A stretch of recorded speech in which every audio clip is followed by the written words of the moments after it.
Welcome back to the Anti-Meta Meta Club. This week, the Genesis is once again the meta car for the Group 3 class, and just like last week, some tuning is available. Let's get into it. With some minor suspension tweaks, the M6 becomes incredibly easy to drive very quickly around this track. It has enough power to make moves on and defend against the Genesis, and of course, I'm not going to miss an opportunity to represent Samantha Tan Racing with this livery. It becomes painfully obvious what the meta car is as soon as you open up the leaderboard. Drifter was able to get a really good time with this car, and then I was also able to put it in 36th place globally at the time.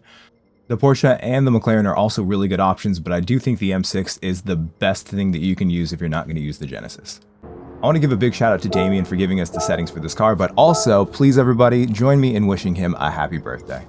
Before each race, you'll have to set this. Just go to the natural frequency front and back and set them at 3, which is the lowest value possible.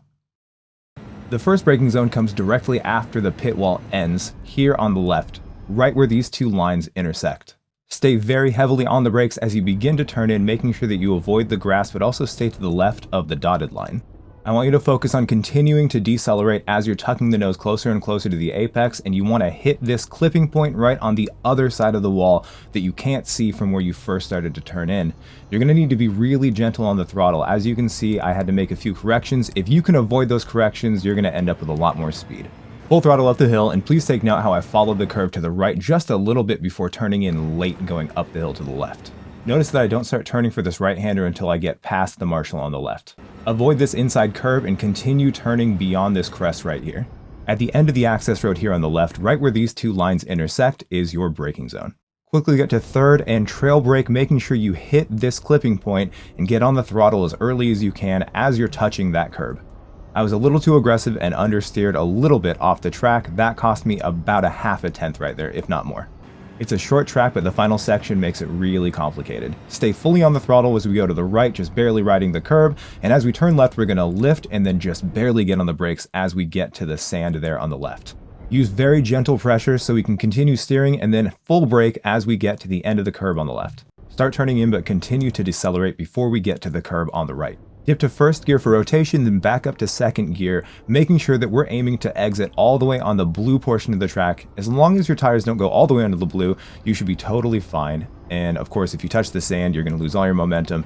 Again, this is going to take a lot of practice to get that last sector right, but luckily it's a short lap, so you can try many times in a short amount of time. All right, time for full speed. In order to make use of Gran Turismo's really good ABS, you've got to make sure you're really gradually adding steering until you eventually start trail braking and then fully come off the brakes at the end of the braking portion of the corner. Any kind of adjustment or sliding is going to slow you down, but a small adjustment before it becomes oversteer is better than allowing your car to drift out of the corner. If you don't turn in early enough for this right-hander, you can actually understeer into that wall, and if you hit the curb, you can go airborne. Make sure you're very gradually reducing your speed as you go into that right-hander. If you slow down too much, you're going to lose all of your momentum for this final portion. Switching directions is really tricky when it comes to braking, so make sure you're not going full brake until the very end portion before the right-hander here. Using the blue runoff is really important, but you've got to make sure that your right tires stay on the red and white portion of the curbing. A short lap means that any mistake you make is magnified, so keep it up and don't get discouraged. I ended up trying a lot of different cars, but in the end, the M6 proved to be the very best thing that I found to use against the Genesis.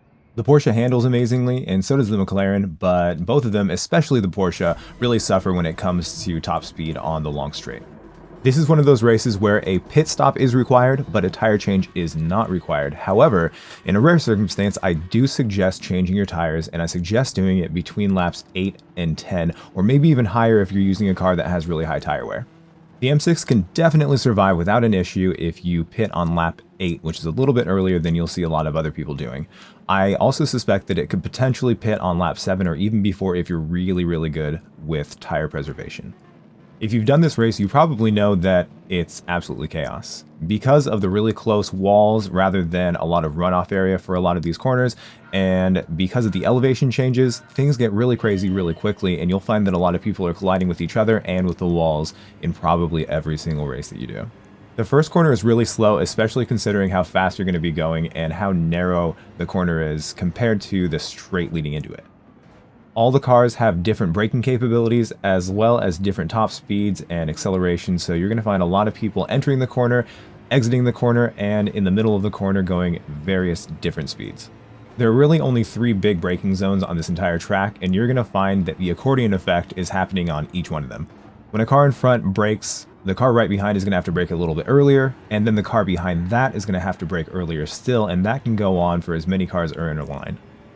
Keep your eyes up and make sure that you're paying attention to who's braking and when, and just always give yourself a little bit more space going in each of these braking zones. The final 3-corner section is really tricky even on its own, and you're going to find people are struggling with it. But even people who aren't struggling with it might take it different than you do, so again, just give people lots of space going into the braking zones.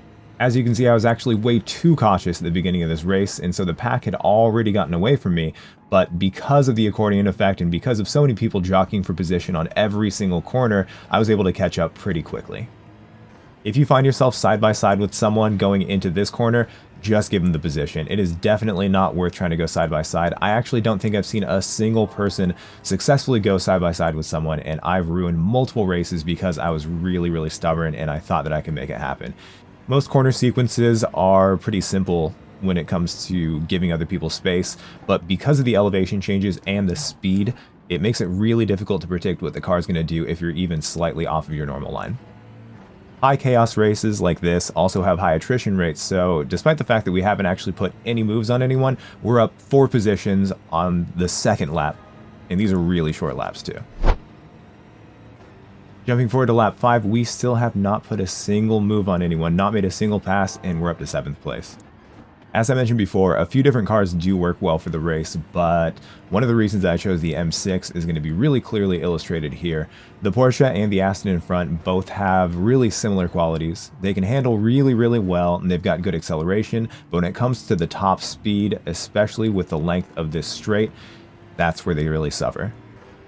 I was fully behind them, and I wasn't using the slipstream from either of those cars. I did potentially have the slipstream from Damien up in front because he moved to the middle, but I think this car would be able to pass both of them just like it did without any kind of slipstream.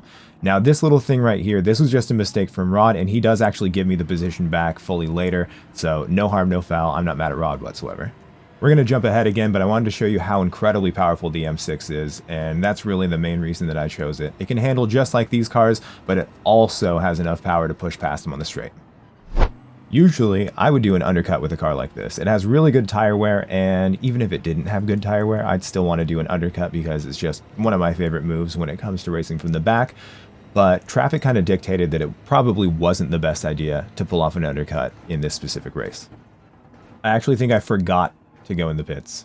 It was pretty chaotic, and I was trying to figure out exactly what I should do, and so I ended up being right behind Juan, and unfortunately Juan was making some mistakes. He didn't do anything wrong. There's no reason to be mad at Juan whatsoever, but he made a mistake on T1 and he went super wide there, but luckily he went off right at the perfect time for me to pull off a move, and even though it definitely slowed us down, it didn't slow us down too much.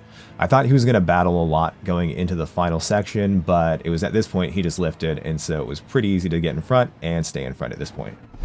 Now, we were in 6th place before we decided not to go in the pits on the last lap, and we ended up all the way back in 9th place, losing position to Velociraptor as well as Rod, but luckily staying in front of Juan Sativa. One of the most common themes that I talk about when it comes to your strategy for the race is knowing your opponents. I really should have gone in the pits when Velociraptor did. I know that he's going to be quick. He's another top split driver, but I actually knew absolutely nothing about Juan Sativa except for the fact that he started close to the front, but I didn't know what his actual time was. Now, I really don't know anything about him still, and anyone can make mistakes, but the fact that he made 2 really big mistakes in 2 consecutive braking zones really held us back. On top of that, after he made those big mistakes, I had to still battle him to get in front of him, and that cost us probably at the very least a half second or even a full second. That means that we would have fully been ahead of Rod, possibly still within Velociraptor's slipstream, and actually we might have been in front of Velociraptor if we didn't get caught up with Juan Sativa. I can't stress enough how much I'm not mad at Juan, and there should be no hate for Juan. Juan was just driving. He made a few mistakes and that held us back, but he was still clean as I tried to pass him. I can't stress enough how much I'm not mad at Juan, and he really did nothing besides make a few mistakes that were really more detrimental to him. Everyone makes mistakes, and that can happen to any of us, and it does happen to all of us, actually.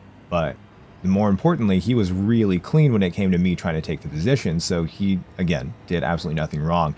But according to my own strategic principles, when it comes to choosing when to go into the pits and paying attention to what I know about drivers, Velociraptor would have been much safer choice to follow into the pits rather than take the chance and have to potentially battle Juan, which we did. Jumping forward to the next lap, this is a very clear example of the strengths and weaknesses of both of these cars, and one of the big reasons why I chose the M6 as the anti-meta car, just like before. Velociraptor is a very good driver, and as you can see, he was very, very early on the throttle. He got a good exit, and he was over 0.3 of a second coming out of that corner. But because of the power of the M6, I'm able to pull all the way up next to him right as the braking zone starts, and because of that, I was able to take the position pretty easily. Not only does this car have a lot of acceleration, a lot of top speed, but it has a lot of really good grip, and it can handle really well. Now, Velociraptor did not have to lift off here. He did so because it's just dangerous to go, and I was slightly ahead. If I were slightly behind him, I would have given him the space, and in fact, I was already prepared to lift off right before he did. But because of that, I was able to hold this position all the way to the end of the race. You may have noticed that earlier on in the race, Damien was only a couple cars ahead of me, maybe 1 or 2 seconds ahead, and here he is finishing a full 7.8 seconds ahead of me. That was a really, really good race to showcase what the M6 can do, considering he got first and I got third. Sharing a podium when both of us started from the back is a really cool accomplishment for the anti-meta car. Good job, Damien. Happy birthday, buddy. You were wonderful, and thank you very much for sharing the settings for this car. I actually completely forgot that I had a clip in another race of what the M6 can do against the meta car itself. Like I mentioned before, people are going to be taking different lines into that, and even though it looked like I had an advantage there, I had a disadvantage because I had a much tighter exit, so I had to wait a little bit longer to get on the throttle than he did. Despite all that, this is what the M6 can do against the Genesis. As you can see, the Genesis is clearly a little bit faster, but not quite fast enough to really stop me from going for this overtake opportunity, and I was able to brake deep enough that it wasn't even a question, and it was a really decisive pass. Thank you once again for watching my video. Please do not forget to like and subscribe, and do me a favor, if you're actually watching this far, let me know in the comments. I want to see something.